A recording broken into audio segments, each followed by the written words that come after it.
कन्या लग्न की कुंडली हो और आपके अगर सप्तम भाव में उच्च का शुक्र हो तो समझिए कि आपकी पत्नी आपसे ज्यादा सुंदर मिलेगी, ज्यादा स्मार्ट मिलेगी।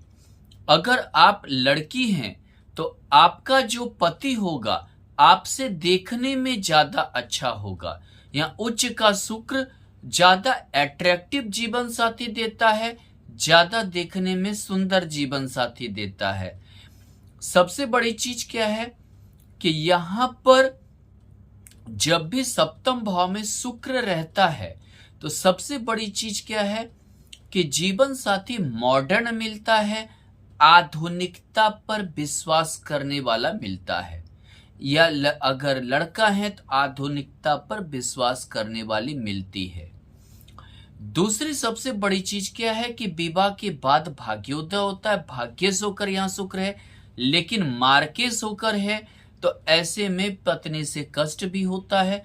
बहुत बार पत्नी बहुत कुछ छिपाती है, यानी अगर आप लड़की हैं तो आपका जीवन साथी आपसे बहुत कुछ छिपाएगा भी, जो आपको नहीं भी जानकारी दे सकता है, बाद में आपको पता चले और आपको परेशानी हो। अगर कन्या लग्न की कुंडली है और आपके सप्तम भाव में अगर शुक्र के साथ सूर्य स्थित है तो आपके जीवन में काफी कलह होगा, काफी परेशानी आएगी। ये समझिए कि दूसरे के कारण कलह होगा। हो सकता है आपके जीवन साथी के जिंदगी में किसी और की एंट्री हो जाए, किसी और का जो है समझिए जीवन में आ जाए, जिसके चलते कलह काफी बढ़ जाता है और काफी ज्यादा उसमें समस्याएं भी आती हैं, काफी कुछ उन्हें झेलना पड़ता है। दूसरी सबसे बड़ी चीज क्या है कि बहुत बार दूसरे के कारण ही जीवन में कलह होता है, दूसरे के कारण ही जीवन में दिक्कतें आती हैं। कभी कभी जो है ऐसे में आपके जीवन साथी का लगाव कहीं आप ऊंचे पोस्ट वाले लड़के से, अगर लड़की है तो लड़के से, या कोई उच्च घराने की स्त्री से भी होने का डर बना रहता है और काफी कलह भी होता है। और हालांकि यहाँ पर सूर्य जब भी सप्तम भाव में रहता है तो थोड़ा रोक टोक शासन करने की प्रवृत्ति वाली पत्नी मिलती है। कहाँ गए थे, क्यों गए थे, इतना खर्च कहाँ हुआ, इतना पैसा कहाँ ये हो गया, मैं इतना देर कहाँ लगा, ऐसे क्वेश्चन वाली मिल सकती है।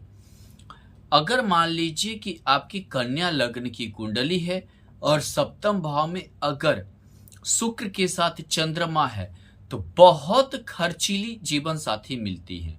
एक तो देखने में बहुत सुंदर मिलती हैं, अट्रैक्टिव होती हैं, लाजवाब होती हैं देखने में, ऊपर से खर्चीली होती हैं, शान शौकत बहुत ज्यादा होता है, घूमने का शौक बहुत ज्यादा होता है, खाने पीने का शौक बहुत ज्यादा होता है, और समझिए होटल जाने का, मार्केटिंग करने का बहुत ज्यादा शान शौकत वाली मिलती हैं और काफी खर्च भी होता है। महत्वाकांक्षा ऐसे स्त्रियों का बहुत तीव्र होता है, लेकिन ऐसा भी होता है विवाह के बाद भाग्योदय भी बहुत तेजी से होता है, धन भी बहुत ज्यादा आता है।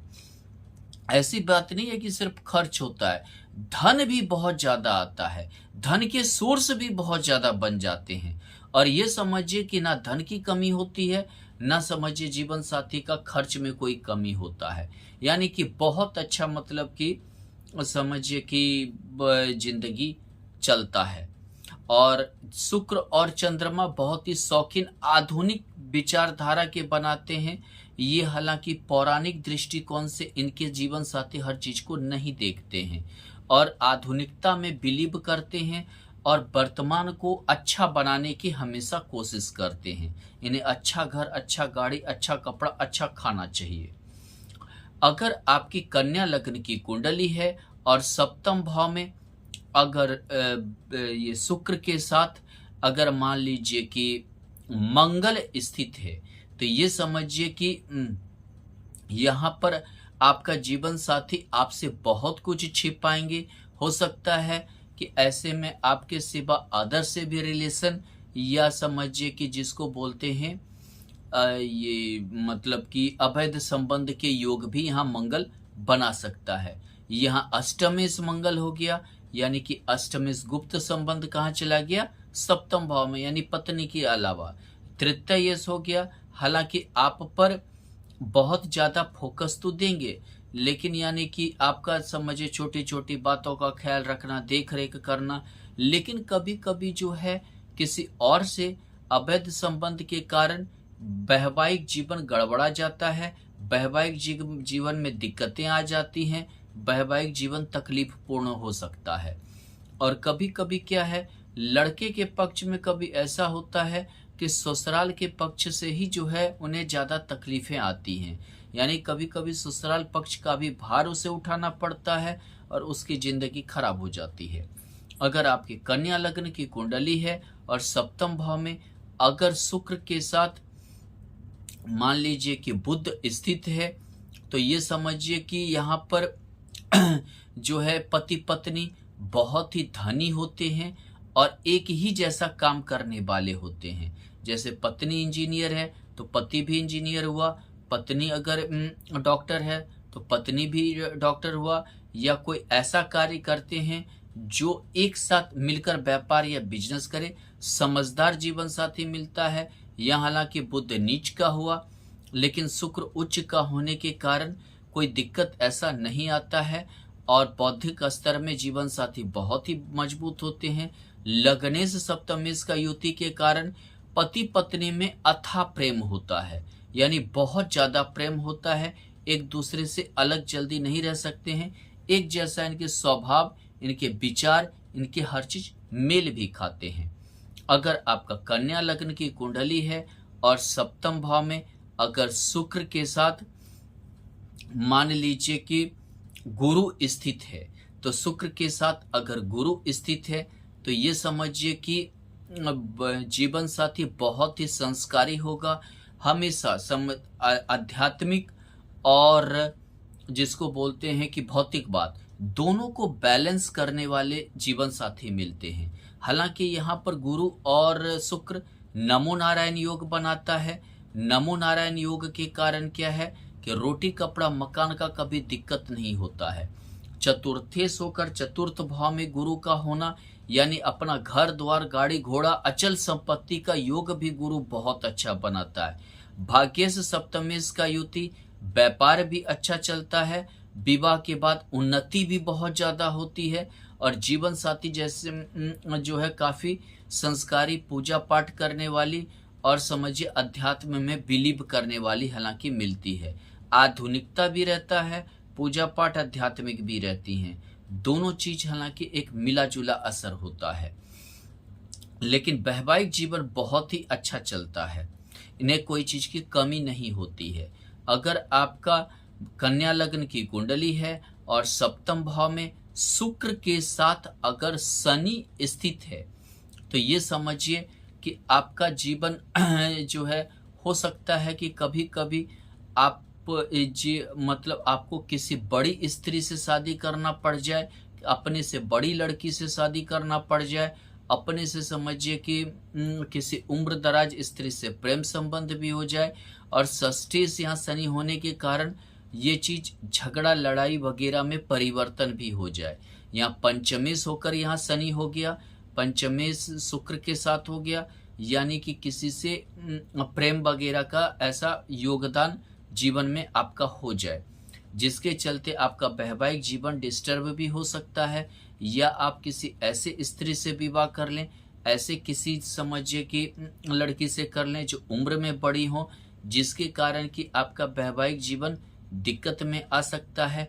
यानी समझिए आपको जितना एक जो है भोग एक मिलना चाहिए, जितना जो है एक पत्नी से सुख मिलना चाहिए, शारीरिक सुख हो आप समझिए संभोग समझिए वो चीज ना भी मिले और आप असंतुष्टि भी आपके मन में हो।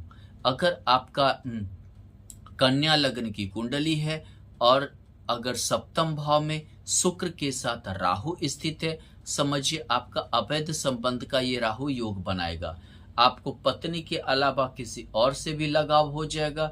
अगर आप स्त्री हैं तो आप पति के अलावा जरूर किसी और से भी प्रेम संबंध में रहेंगे, और नाजायज संबंध के कारण आपका वैवाहिक जीवन डिस्टर्ब रहेगा, वैवाहिक जीवन टूटने का भय रहेगा। और काफी आप परेशानी में भी रहेंगे। यहाँ पर जो है पति पत्नी के बीच में विश्वास का कमी पैदा करता है। दूसरी बात क्या है कि जो भी आपका जीवन साथी रहेगा वो बहुत ही असंतुष्ट रहेगा। यानी समझिए उसे कितना भी आप सुख दे दें, अगर आप लड़का हैं, आप कितना भी अपने पत्नी को सुख दे दें, लेकिन उन्हें उस चीज से संतोष ही नहीं होगा। वो और ज्यादा यानी हमेशा जो है जितना मिल हो उतना कम उसे महसूस होगा, और जिस जिस किसी से मिलेगा उस दिशा की ओर भागना भी चालू कर देते हैं। अगर यहाँ पर अगर देखें, अगर स्त्री है तो आपका पति आपके अलावा किसी और से भी संबंध रखने लगेगा। उसे आप मान लीजिए आप कितना भी अच्छी हैं, कितना भी समझिए सुंदर हैं, लेकिन कोई अगर जान लीजिए कि आपसे कम भी सुंदर मिले, उसकी ओर ज्यादा ध्यान देना चालू कर देगा। यानी अपने घर में पत्नी कितनी भी अच्छी हो, लेकिन गैर औरत के साथ संबंध बनाना, नीच औरत के साथ बनाने लगते हैं। अगर आपका कन्या लग्न की कुंडली है, सप्तम भाव में शुक्र के साथ केतु अगर स्थित है, तो समझिए कि पहले तो आपका जीवन साथी आप पर बहुत ज्यादा ध्यान देगा, बाद में ध्यान ही देना कम कर देगा। यानी कि फिर जो है समझिए लगेगा कि जैसे आपके ऊपर अब कोई उसका कोई रुचि ना हो, कोई समझिए इंटरेस्ट ही ना हो। इस टाइप से जो है क्रिएट माहौल होने लगेगा, जिसके कारण पति पत्नी के बीच में समझिए कि निरंकुश जैसा एक प्रेम संबंध रह जाएगा। एक घर में रहते हुए भी या एक जगह रहते हुए भी कोई वैसा जो है अट्रैक्शन नहीं रह जाएगा, और जो है समझिए आप दोनों एक दूसरे से असंतुष्टि या समझिए कि जिसको बोलते असंतोष फील कर सकते हैं। और मतलब कि कभी कभी ये असंतोष के कारण एक जो पति पत्नी के बीच शारीरिक सुख या मानसिक जो एक संतुष्टि होनी चाहिए, वो चीज नहीं मिलेगा, जिसके कारण वैवाहिक जीवन डिस्टर्ब भी रह सकता है। धन्यवाद।